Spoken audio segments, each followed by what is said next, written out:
D'abord, je vous remercie, madame, pour le ton de sincérité de votre exposé.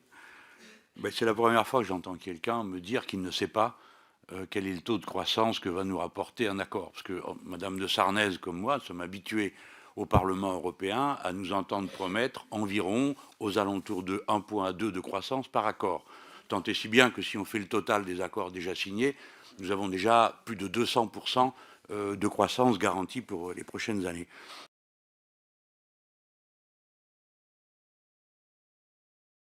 Alors, à partir de là, il me semble qu'il y a quelques exigences que nous devons avoir. D'abord, celle d'alerte.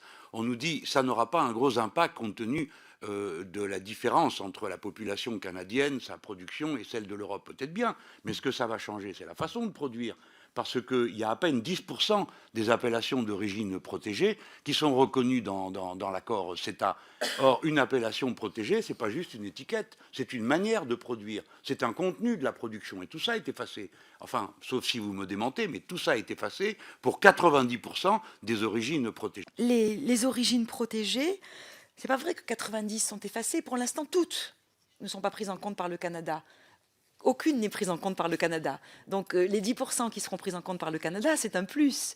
Les 90% qui ne seront pas prises en compte ne l'étaient déjà pas. Donc non, non, non, c'est bien dans ce sens-là. Donc c'est un progrès. Mais ce n'est pas permis de vendre chez nous du comté du Canada. Il n'y en a pas. Non, non, il n'y en a pas. Mais nous, pour l'instant... C'est une des seules choses qu'on mange au Canada, c'est du comté français. Il n'y a pas beaucoup de fromage français au Canada. Non, ça, pour l'instant, il n'y en a pas du tout. Source sûre. Oui, c'est ça.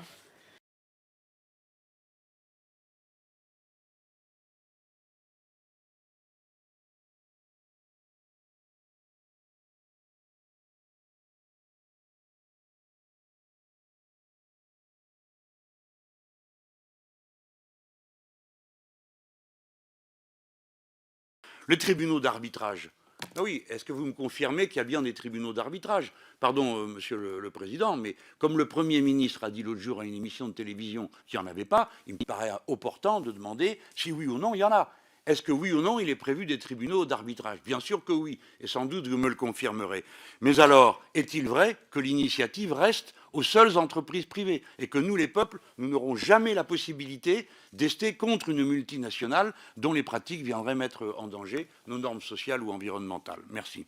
Alors, en ce qui concerne l'arbitrage d'investissement, c'est une question qui a beaucoup inquiété. Il faut savoir que cet arbitrage d'investissement s'est énormément développé depuis 1990 et c'est devenu, il faut le dire, un véritable business. Il y a un marché de l'investissement, de l'arbitrage d'investissement qui fait vivre de gros cabinets d'avocats. Donc c'est clair.